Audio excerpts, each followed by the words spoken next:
Bueno, entonces hoy les vamos a compartir el tema de Himenolepis. Este trabajo fue elaborado por Ana María Londoño, Juan David Ramírez, Laura Castrillón y Mariana Betancourt.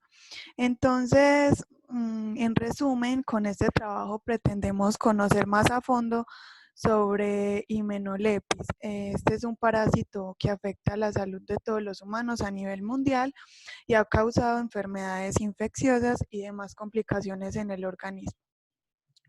Entonces, básicamente en este trabajo hablaremos de su significado, su taxonomía, cómo se adquiere, cómo se reproduce, todas sus contraindicaciones, factores de riesgo, clasificación, ciclo de vida, diagnóstico de laboratorio y demás datos importantes sobre este comensal. Entonces, como introducción, tenemos que los parásitos gastrointestinales constituyen un problema de salud mundial, ya que han afectado en múltiples países, especialmente con climas templados y tropicales, donde las condiciones higiénicas no son las adecuadas. Entonces, Hymenolepis nana es un cesto cosmopolita, siendo el más común en humanos. Se estiman entre 50 y 75 millones de portadores en todo el mundo. Entonces, hablando de la definición de este parásito, podemos decir que es un género de cestos de la familia Hymenolepididae y son parásitos de roedores y del hombre, aunque existen muchas especies que tienen como hospedadores definitivos a numerosos vertebrados, sobre todo pues en las aves. Entonces, los factores de riesgo que podemos encontrar en este parásito son, por ejemplo, contacto con heces humanas, consumo de alimentos con górgodos, que son unos bichitos que se encuentran muchas veces en los alimentos. También por la deficiencia de higiene personal y pues en todos los alimentos, contacto con tierra o comer muchas veces por fuera cuando no se tienen las medidas higiénicas adecuadas y la deficiencia de una infraestructura sanitaria. Entonces, como taxonomía tenemos que pertenece al reino Protista, a la clase Cestoda, a la subclase Eucestoda, al orden Cyclophilidae, a la familia Hymenolepididae, al género Hymenolepis y a la especie enana y a diminuta. Entonces, tenemos que encontramos mecanismos de infección, como yo lo había dicho anteriormente, que puede ser el agua o alimentos contaminados. Y pues también por las heces se puede encontrar la especie enana y la diminuta. Entonces, la Hymenolepis nana, el reservorio son los humanos, sobre todo los niños y roedores. Entonces, entre los niños es más común, entre la edad de los 2 y 8 años. Entonces, el vehículo de transmisión son las comidas y aguas que han sido contaminadas o no han tenido buena higiene. Entonces, el hombre se infecta al ingerir los huevos de tenia, los cuales eclosionan en el intestino delgado, donde penetran en la mucosa hasta la larva estar desarrollada. Luego sale a la luz intestinal y se desarrolla como tenia adulta. Entonces, el ciclo de vida podemos encontrar ciertas particularidades y puede ser directo e indirecto. Entonces, en el directo encontramos que es por heteroinfección y autoinfección, y la autoinfección puede ser externa e interna. Y en el indirecto puede ser heteroinfección porque participa un artrópodo que sería un hospedador intermediario. Entonces, el periodo de incubación es de 2 a 4 semanas. Entonces, en el directo, cuando un individuo ingiere el huevo de Hymenolepis, al pasar por el tracto digestivo, las enzimas que se encuentran en el estómago debilitan toda la pared del huevo y van a permitir que penetren en la mucosa intestinal, dañando el epitelio y penetrando en las vellosidades intestinales. Después de 4 días se desarrolla en una larva y a los 10 o 12 días esa larva abandona el tejido para irse hasta la región del ileón, donde la forma adulta se ancla a las paredes del intestino y allí continúa todo su desarrollo. Entonces el hábitat definitivo es la luz del intestino delgado y el hospedador definitivo puede ser el hombre o un roedor. Y ya hablando del ciclo indirecto, entonces es cuando un individuo infectado libera los huevos y estos huevos van a ser consumidos por un artrópodo. Entonces se desarrolla una larva y acá hay que especificar que no hay respuesta inmunitaria. Entonces, pues como ya les habíamos dicho, periodo de incubación de 2 a 4 semanas en la Hymenopletis nana. Bueno, vamos a hablar de la fisiología y la estructura de la Hymenopletis nana. El cestodo de nano mide de 2 a 4 centímetros de longitud, a diferencia de los microorganismos del género Taenia, que pueden llegar a medir varios metros. Su ciclo vital es sencillo y no depende de ningún hospedador intermediario. La infección se inicia cuando se ingieren los huevos embrionarios y se desarrollan las vellosidades intestinales hasta el estadio larvario de cisticerco. Esta larva cisticercoide se fija al intestino delgado con sus succionadores musculares y su corona de ganchos. El gusano adulto produce un estróbilo de proglótides cargadas de huevos. Los huevos que se eliminan por las heces son directas e inmediatamente infectantes, con lo cual se inicia otro ciclo. La infección puede también adquirirse por la ingesta de insectos infectados que actúan como hospedadores intermediarios.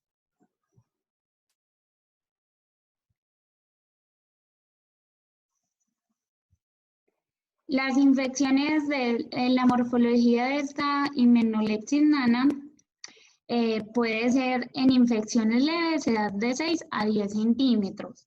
En infecciones severas es menor de 1 centímetro, ya que estos parásitos combaten por los recursos. El órgano de fijación, denominado Scoles nana pequeño, es globular y este trae 4 ventosas. La estructura donde se encuentran los ganchos se denomina rostelo, que esto viene a ser retráctil y es de 20 a 30 centímetros. Los ganchos de espinas están dispuestas en un círculo. El estróbilo y el Scoles, estos dos, en ese medio se encuentra el cuello, que puede ser largo y delgado. Las proglótidas de estos parásitos son mucho más anchas y allí es donde contienen lo necesario para la reproducción, que es donde obtienen los ovarios y los testículos. Y cada proglótide tiene su poro genital para poder hacer la reproducción. Esto significa que los proglótides tienen la apertura genital que está ubicada al lado del estróbilo. Cada proglótide tiene su abertura genital, como lo acabé de decir. En las enfermedades clínicas, solo hay algunos gusanos en el intestino, no se experimentan los síntomas. En las infecciones masivas, especialmente si ha habido autoinfección e hiperinfección. Autoinfección es cuando hay una carga aumentada. Y la hiperinfección es cuando los huevos pueden albergarse en el intestino, desarrollarse hasta el estadio larvario del cisticerco y crecer hasta la forma adulta sin abandonar el hospedador. Esto puede provocar lo que es la hiperinfección con una carga parasitaria muy importante y síntomas graves. El paciente sufre diarrea, dolor abdominal, cefalea, anorexia y otras molestias mal definidas. El diagnóstico de laboratorio se realiza el examen de heces. Revela la presencia de estos huevos característicos de la Hymenopletis nana, con un embrión de 6 ganchos y filamentos polares. Las características del adulto. Tenias pequeñas y estrechas de 25 a 40 micrómetros de longitud, pudiendo tener hasta 200 proglótides, que las proglótides, como expliqué, es donde se obtiene la abertura genital para su reproducción y están los ovarios y los testículos. Las coles, muy pequeño, 0.3 micrómetros de diámetro. Proglótides trapezoidales más anchas que largas. Y los huevos son pequeños, de 30 a 45 micrómetros de diámetro, esféricos o ligeramente ovoides, con las cáscaras delgadas y transparentes. Como nos muestra, por ejemplo, en la imagen superior izquierda, ahí nos están mostrando lo que es el poro genital. Nos demuestran cada proglótide y nos muestran también dónde está ubicado el ovario y el testículo. En la imagen de la mitad nos demuestran que este Hymenoplepsis nana tiene dos ventosas, que son las dos, y tiene el rostelo, como ya lo expliqué que era. Y nos explica también lo que es el estróbilo, las proglótides y las coles. Bueno, el tratamiento. El fármaco de elección es praziquantel. Una alternativa es la niclosamida. El tratamiento de los casos, la mejora de condiciones sanitarias y el higiene personal adecuado, especialmente en el ambiente familiar e institucional. Resultan esenciales para controlar la transmisión de la Hymenoplepsis nana. Bueno, la Hymenoplepsis diminuta es el reservorio de los roedores e insectos. Su ciclo requiere un hospedador intermediario, un artrópodo, una rata, una pulga de la rata.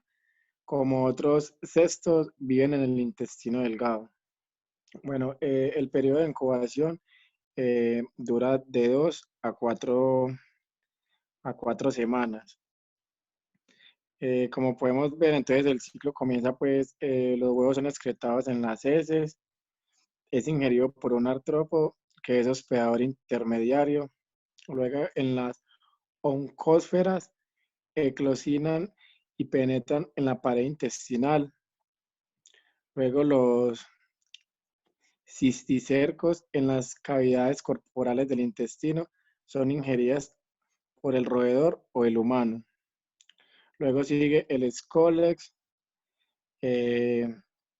luego sigue la colita, pues que en el adulto en el intestino delgado y termina pues en el proglótidos grávidos.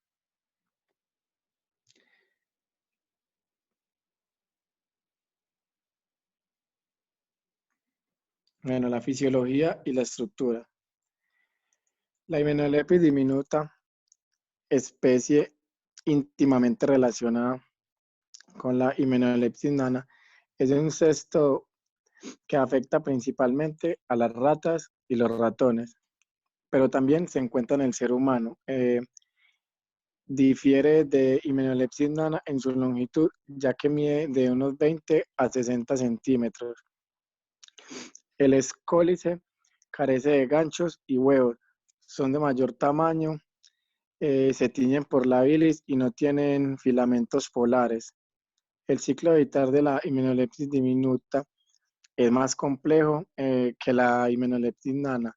Requiere insectos en fases larvarias para alcanzar la fase infecciosa de cisticerco.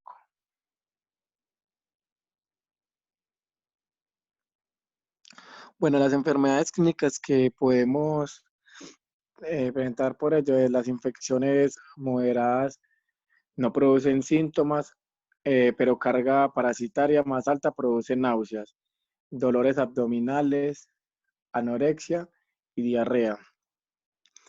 El diagnóstico de laboratorio es el examen de las heces que ponen de manifiesto la presencia de los huevos, teñidos por la bilis, como había dicho ahora, que carecen de filamentos polares característicos.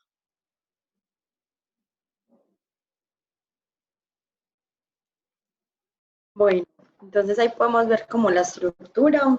En el extremo superior izquierdo vemos la cáscara, el embrióforo, los ganchos y la oncósfera. Tenemos el huevo y los proglótides.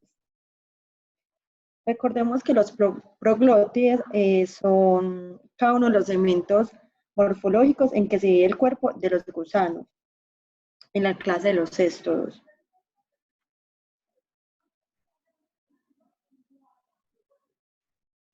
Bueno, el tratamiento, el fármaco de elección es la niclosamida. La niclosamida es un medicamento indicado para el tratamiento de infestaciones por céstodas en humanos. No suele ser efectiva para el tratamiento de otros elementos, incluyendo oxiuros ni nematodas.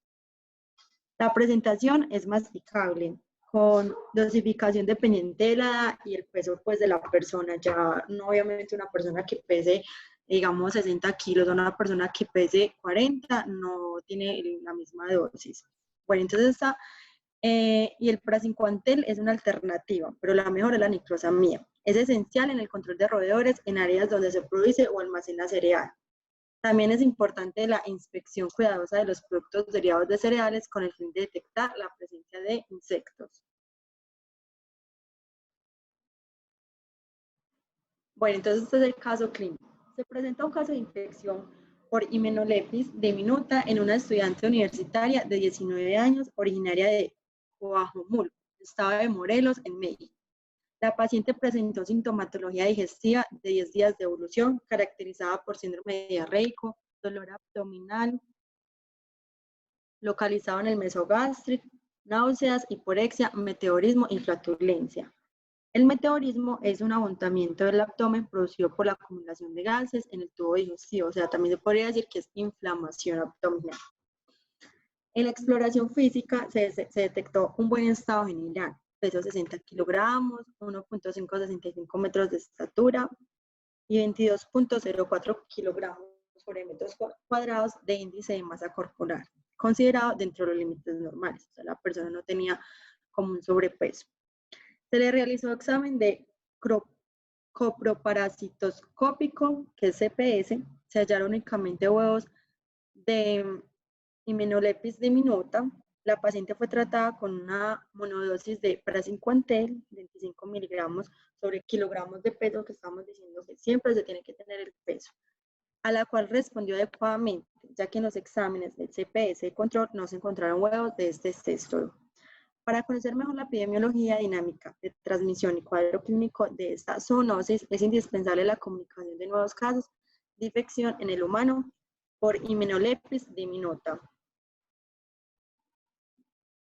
Bueno, ya como conclusiones, tenemos que el Hymenopletis, al igual que muchos parásitos, incuban en el ser humano, pero este se concentra más que todo en niños y roedores como el hámster. El Hymenopletis tiene un intervalo de medida exacta, mientras que otros varían entre su tamaño. El tratamiento más eficaz, aparte de los fármacos, es la buena higiene personal y el entorno. La Hymenopletis nana toma como huésped una parte al ser humano, mientras que la Hymenopletis diminuta adquiere como huésped a las ratas y a los ratones. Puede encontrarse con diferentes exámenes clínicos, pero el más acertado es el de las heces. O sea, ese siempre es el que nos va a decir claramente cuál es el parásito que está dentro del ser humano. Como somos seres vulnerables a cualquier tipo de parásito, todos se adquieren de diferentes maneras, sea pues por alimentación, por el ambiente. Por eso, la importancia de hallar una buena alimentación, valga la redundancia, una buena higiene y un buen tratamiento si se adquiere o no un parásito. Así sea que nosotros no tengamos el parásito, es bueno prevenir a futuro con estos cuidados. Muchas gracias.